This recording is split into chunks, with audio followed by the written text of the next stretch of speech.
বর্তমানে আমি আছি, এটা হচ্ছে বাংলাদেশ। আর এই যে আমি চলে আসলাম ইন্ডিয়া।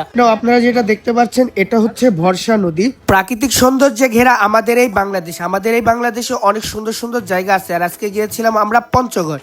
পঞ্চগড় গিয়ে কোন হোটেলে ছিলাম, কোন কোন জায়গা ঘুরলাম এবং কত টাকা খরচ পড়লো তাই নিয়ে থাকছে আজকে ভিডিওটি কন্টিনিউ করতে থাকুন। হ্যালো, আসসালামু আলাইকুম। আমি এখন আছি নাটোর রেলওয়ে স্টেশনে। আর আমরা নাটোর রেলওয়ে স্টেশন থেকে কোথায় যাব? পঞ্চগড়। ফাইনালি আমরা যে ট্রেনে যাব সেই ট্রেনটি আমাদের নাটোরে চলে আসে। আমরা ওয়েট করতেছিলাম এই ট্রেনের জন্য। আমরা টিকিট কেটেছিলাম দ্রুতযান এক্সপ্রেসে। পার টিকিটের মূল্য ছিল 325 টাকা। বিসমিল্লাহ বলে ট্রেনে উঠে এখন আমাদের সিটে যাচ্ছি এবং ফাইনালি আমাদের সিটে চলে এসেছি। ফাইনালি পঞ্চগড় খবর আছে। আমরা আসছি, ফাইনালি আমরা সিটে বসছি। সামনের সিটে যে রনিরা আছে, তো শান্তার এসে ট্রেন কিছুক্ষণ থাকার কারণে রাতের ভিউটা নিয়ে নিলাম। আর লং জার্নি তো, যার কারণে আমরা এখন একটা ঘুম দিয়ে দিব।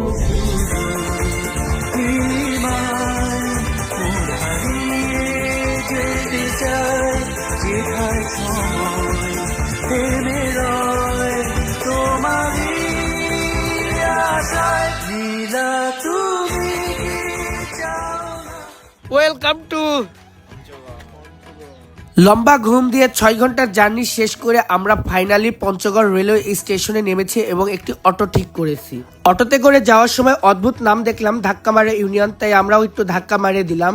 আর একটি কথা বলতে তো ভুলে গেছি, আমরা অটো ঠিক করেছিলাম 600 টাকা দিয়ে। আর এটা হচ্ছে পঞ্চগড় সার্কিট হাউস। পঞ্চগড় শহরে সুবর্ণা হোটেল অ্যান্ড রেস্তোরাঁতে আমরা সকালে ঢুকে সকালের নাস্তাটা করে নিই। আমাদের সকালের নাস্তার বিল হয়েছিল 300 টাকা। রাইট নাও আপনারা যেটা দেখতে পাচ্ছেন এটা হচ্ছে ভরসা নদী। মানে আমরা যাব হচ্ছে তেঁতুলিয়াতে, তো ওখানে যাওয়ার পথে এটা পড়ে, তো এই জন্য আমরা এখানে আর কি একটা ব্রেক দিলাম। এটা হচ্ছে ভরসা নদী। আর আপনি দেখতে পাচ্ছেন এটা হলো আই লাভ পঞ্চগড়। আমরা যদি বাসে যেতাম হয়তো আমাদের টাকা কিছু কম লাগতো, বাট আমরা অটো রিজার্ভ করেছিলাম এই জন্য যে তেঁতুলিয়া যাওয়ার আগে কিছু জায়গা আছে সেখানে আমরা নেমে দেখতে পারবো। এটা হচ্ছে আমাদের ইন্ডিয়া বাংলাদেশ সীমান্ত প্লেয়ার। হ্যাঁ, ইন্ডিয়া চা বাগান নামে পরিচিত। সো আপনারা বুঝতে পারলেন না, এই যে বর্তমানে আমি আছি, এটা হচ্ছে বাংলাদেশ। আর এই যে আমি চলে আসলাম ইন্ডিয়া, মানে ন্যানো সেকেন্ড আমি ইন্ডিয়া চলে আসলাম। রাইট নাও আপনারা যেটা দেখতে পাচ্ছেন এটা হলো ইন্ডিয়ার চা বাগান। বর্তমানে আমরা আছি ইন্ডিয়ার ভেতরে, আমরা আর বাংলাদেশের ভেতরে নেই। এটা হচ্ছে ইন্ডিয়ার অংশ। চা বাগানের মধ্যে আর সিলেটের চা বাগানের মধ্যে পার্থক্য শুধু একটাই, সিলেটের চা বাগানগুলো পাহাড়ের উপরে আর এখানকার চা বাগানগুলো সমতল ভূমির উপরে। এটাই হলো সিলেট আর পঞ্চগড়ের মধ্যে চা বাগানের পার্থক্য। আর আমরা এখন আছি হচ্ছে ইন্ডিয়াতে। এটা হচ্ছে বাংলাদেশ ইন্ডিয়ার সীমান্ত পিলার। আর আমরা এখন এখান থেকে চলে যাচ্ছি তেঁতুলিয়া। আর রাইট নাও এটা হলো তেঁতুলিয়া। এই 3টা তেঁতুল গাছের জন্য নাম হয়েছে তেঁতুলিয়া।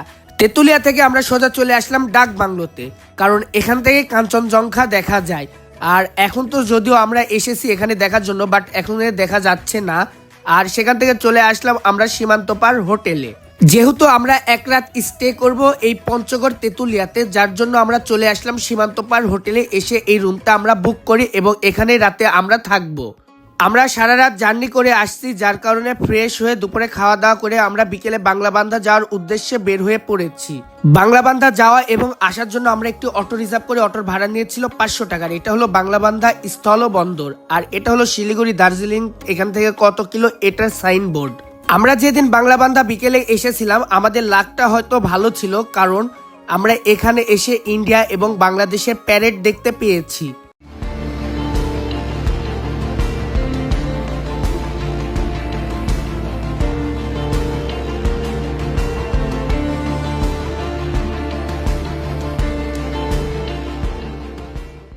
আমরা গ্যালারিতে বসে থেকে এই বাংলাদেশ এবং ইন্ডিয়ার প্যারেড দেখেছি। বাংলাদেশ আর ইন্ডিয়ার প্যারেড আসলে দুই দেশের মধ্যে সম্পর্ক বজায় রাখে। আর এখানে ইমিগ্রেশন চেক করা হয়। এটা ছিল আমাদের প্রথম দিন। আমরা প্রথম দিন শুধু বাংলাবান্ধাটা ঘুরেছি। হ্যালো গাইস, আমরা এই যে সকালবেলা ঘুম থেকে উঠে কাঞ্চনজঙ্ঘা দেখার জন্য যাচ্ছি। এই যে তোহা নাইস হাইবুর, তো প্রচুর পরিমাণে এখানে শীত, দেখেই বুঝতে পারছেন কি অবস্থা আমাদের। আর এই যে সামনে যাচ্ছে রনি আর সঞ্জিত। আমরা ডাক বাংলোতে এসে দেখি যে পরিমাণে কুয়াশা, আমরা এই কুয়াশা দেখে তো পুরো হতাশ হয়ে গিয়েছি যে আমরা কি আজকে এই কাঞ্চনজঙ্ঘা দেখতে পাবো। পরে আসলে আমরা দেখতে পেয়েছিলাম। কিছুক্ষণ ওয়েট করার পর দেখি যে কাঞ্চনজঙ্ঘা দেখা যাচ্ছে। সো ফাইনালি আমরা যেটার জন্য ওয়েট করতেছিলাম আমরা দেখতে পেয়েছি। নাইস। আমরা কাঞ্চনজঙ্ঘার নিজ সামনে থেকে দেখতেছি চোখে। এই যে আলহামদুলিল্লাহ আলহামদুলিল্লাহ, আমরা যে কাছে থেকে নিজের চোখে এইভাবে যে কাঞ্চনজঙ্ঘা দেখতে পাবো আসলে বিষয়টা ভাবতে পারি না। আমাদের লাকটা ভালো ছিল। লাক ভালো থাকার কথা কেন বললাম, কারণ সবাই এসে এই কাঞ্চনজঙ্ঘাটা দেখতে পায় না। সো আমরা যে হোটেল চেক আউট করলাম, আমরা যে হোটেল চেক আউট দিয়ে দিয়েছি, দিয়ে এখন আমরা বেরোচ্ছি, সবাই এখন যাচ্ছি। আমাদের কিছু জায়গা বাকি আছে, এগুলো এখন আপনাদেরকে আমরা ঘুরে দেখাবো। পরের দিন ঘোরার জন্য আরো একটি অটো ঠিক করে নিলাম 250 টাকা ভাড়া দিয়ে। আমরা এখন চলে আসলাম হোটেল বড় বিল্লা এবং কাঁচা পাতা চা হাউজে। বর্তমানে আমরা আছি বড় বিল্লা, জায়গাটার নাম বর্ডার এরিয়া। ওই যে দূরে দেখতে পাচ্ছেন সব চা বাগান, সব ওগুলো চা বাগান।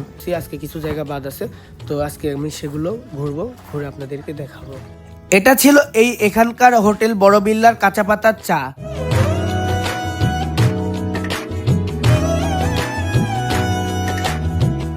পঞ্চগড়ের তেঁতুলিয়া এক্সপ্লোর করে দেখলাম এখানে চা বাগান বেশি। এবার চলে আসলাম কাজীপাড়াতে রঙিন বাঁশ দেখতে। এখানে রঙিন বাঁশ এবং সব থেকে মোটা বাঁশ কিন্তু এখানে আছে। এটা দেখার জন্য আমরা মূলত এখানে চলে আসলাম এই কাজীপাড়াতে।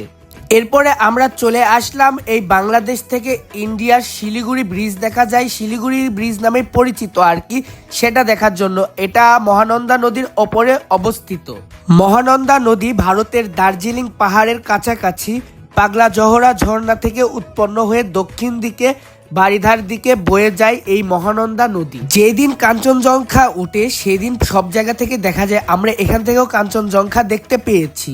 আমি যদি এই মহানন্দা নদী নিয়ে কিছু কথা বলি, এই মহানন্দা নদীর দৈর্ঘ্য প্রায় 360 কিলোমিটার, যার বেশিরভাগ অংশ ভারতে এবং 36 কিলোমিটার বাংলাদেশে প্রবাহিত হয় এই মহানন্দা নদী।